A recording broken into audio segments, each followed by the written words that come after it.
ನಮಸ್ಕಾರ. ಭೂಮಿಯ ವಕ್ರತೆ ತಿಳಿಯೋದಕ್ಕೆ ನಾವು ಎಷ್ಟು ಎತ್ತರಕ್ಕೆ ಸಾಗಬೇಕು ಅಥವಾ ಭೂಮಿಯಿಂದ ಎಷ್ಟು ದೂರಕ್ಕೆ ಹೋಗಬೇಕು. ಭೂಮಿ ಚಪ್ಪಟೆಯಾಗಿಲ್ಲ, ಅದು ಗೋಳಾಕಾರದಲ್ಲಿದೆ ಅಂತ ತೋರಿಸೋದಕ್ಕೆ ಹಲವು ಪರೋಕ್ಷ ವಿಧಾನಗಳು, ಗಣಿತದ ಲೆಕ್ಕಾಚಾರಗಳಿದ್ದಾವೆ. ಈಗ ಉಪಗ್ರಹ ಚಿತ್ರಗಳಿಂದ ನಮಗಿದು ಸ್ಪಷ್ಟವಾಗಿ ಗೊತ್ತಾಗ್ತದೆ. ಆದರೆ ವಿಜ್ಞಾನಿಗಳು ನೀಡುವ ಯಾವ ಪುರಾವೆಗಳನ್ನು ನಮ್ಮದ ಭೂಮಿ ಚಪ್ಪಟಾಗಿದೆ ಅಂತ ವಾದ ಮಾಡುವಂಥ ವ್ಯಕ್ತಿಗಳು, ಸಂಘ ಸಂಸ್ಥೆಗಳು ಅಮೆರಿಕ ಸಂಯುಕ್ತ ಸಂಸ್ಥಾನಗಳಲ್ಲಿ ಬಹಳ ಸಕ್ರಿಯವಾಗಿದ್ದಾವೆ.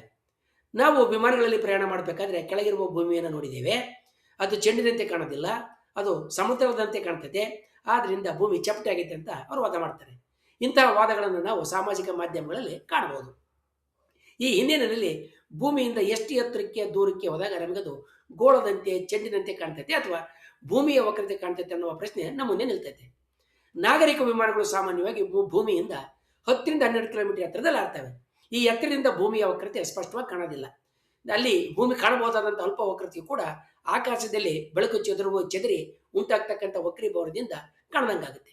ಈ ಎತ್ತರದಲ್ಲಿ ಭೂಮಿಯ ವಕ್ರತೆ ಮಾನವ ಕಣ್ಣಿಗೆ ಕಾಣದಿರೋದಕ್ಕೆ ಕಾರಣ ಏನಂತ ಹೇಳಿದ್ರೆ, ಅದು 1 ಆರ್ಕ್ ನಿಮಿಷಕ್ಕಿಂತಲೂ ಕಡಿಮೆ ಕೋನೀಯ ವ್ಯತ್ಯಾಸವನ್ನು ಉಂಟು ಮಾಡ್ತಾ ಇರ್ತದೆ. ಇಷ್ಟು ಅಲ್ಪ ವಕ್ರತೆಯನ್ನು ಗುರುತಿಸುವ ಸಾಮರ್ಥ್ಯ ಮಾನವರ ಕಣ್ಣಿಗಿಲ್ಲ. ಭೂಮಿಯಿಂದ 30ರಿಂದ 35 ಕಿಲೋಮೀಟರ್ ಎತ್ತರಕ್ಕೆ ಹೋದಾಗ ಭೂಮಿಯ ಅಂಚು ಸ್ವಲ್ಪ ವಕ್ರವಾಗಿ ಕಾಣೋದಕ್ಕೆ ಪ್ರಾರಂಭ ಆಗುತ್ತೆ. ಭೂಮಿಯಿಂದ 100 ಕಿಲೋಮೀಟರ್ ಎತ್ತರಕ್ಕೆ ಹೋದಾಗ ಅಂದರೆ ಇದು ಕಾರ್ಮನ್ ರೇಖೆ ಅಥವಾ ವಲಯ ಇದೆ. ಈ ವಲಯವನ್ನು ದಾಟಿ ಹೋದಾಗ ಇದು ಭೂಮಿಯ ವಾತಾವರಣದಂತೆ ಅಂತ ಗುರುತಿಸಲಾಗುತ್ತೆ. ಈ ವಲಯವನ್ನು ದಾಟಿ ಹೋದಾಗ ಇಲ್ಲಿಂದ ಭೂಮಿಯ ವಕ್ರತೆ ಸ್ಪಷ್ಟವಾಗಿ ಕಾಣಿಸುತ್ತೆ. ಅಂತಾರಾಷ್ಟ್ರೀಯ ಬಾಹ್ಯಾಕಾಶ ನಿಲ್ದಾಣಗಳು ಭೂಮಿಯಿಂದ 400 ಕಿಲೋಮೀಟರ್ ಎತ್ತರದಲ್ಲಿರ್ತವೆ. ಇಲ್ಲಿಂದ ಭೂಮಿಯ ಸ್ಪಷ್ಟವಾದಂಥ ನೀಲಿ ಚೆಂಡಿನಂತೆ ಕಾಣ್ತಕ್ಕಂಥ ವಿಡಿಯೋಗಳು, ಫೋಟೋಗಳು ಲಭ್ಯವೇ. ಆಸಕ್ತರವನ್ನು ಸಾಮಾಜಿಕ ಮಾಧ್ಯಮಗಳಲ್ಲಿ ಹಾಗೆಯೇ ವೈಜ್ಞಾನಿಕ ವಿಡಿಯೋಗಳಲ್ಲಿ ನೋಡ್ಬೋದು. ನಾವು ಲೆಕ್ಕದ ಮೂಲಕ ಹೇಳೋದಾದ್ರೆ ಭೂಮಿಯ ತ್ರಿಜ್ಯ 6371 ಕಿಲೋಮೀಟರ್ ಇದೆ. ವಕ್ರತೆ ಗಮನಿಸಬಹುದಾದಂಥ ಅಂಚಿನ ದೂರದ ಸೂತ್ರವನ್ನು ನಾನು ನಿಮಗೆ ತೋರಿಸ್ತಾ ಇದ್ದೀನಿ. ಈ ಸೂತ್ರದ ಪ್ರಕಾರ ಎತ್ತರ ಹೆಚ್ಚಾದಂತೆ ವಕ್ರತೆ ಹೆಚ್ಚು ಸ್ಪಷ್ಟವಾಗಿ ಗೊತ್ತಾಗ್ತದೆ. ಆದರೆ ಸಮೀಪ ಬಂದಂತೆ ವಕ್ರತೆ ನಮಗೆ ಕಾಣೋದಿಲ್ಲ. ಯಾಕೆಂದ್ರೆ ಕಣ್ಣಿನ ವಿಯೋಜನಾ ಸಾಮರ್ಥ್ಯ ಅಂದರೆ ಕೋನೀಯ ವ್ಯತ್ಯಾಸಗಳನ್ನು ಗುರುತಿಸ್ತಕ್ಕಂಥ ಸಾಮರ್ಥ್ಯ ಕಡಿಮೆ ಇರುತ್ತೆ. ಈ ಆಧುನಿಕ ವಿಧಿವಿಧಾನಗಳು ಬರೋಕ್ಕಿಂತ ಮುಂಚೆನೆ ಹಲವಾರು ಖಗೋಳ ವಿಜ್ಞಾನಿಗಳು ಭೂಮಿ ದುಂಡಗಿದೆ ಅಂತೇಳಿ ಲೆಕ್ಕಾಚಾರಗಳ ಮೂಲಕ ಮತ್ತು ತರ್ಕದ ಮೂಲಕ ಗುರುತಿಸಿದ್ರು. ಅಂಥವರಲ್ಲಿ ಆರ್ಯಭಟ ಕೂಡ ಒಬ್ಬತ.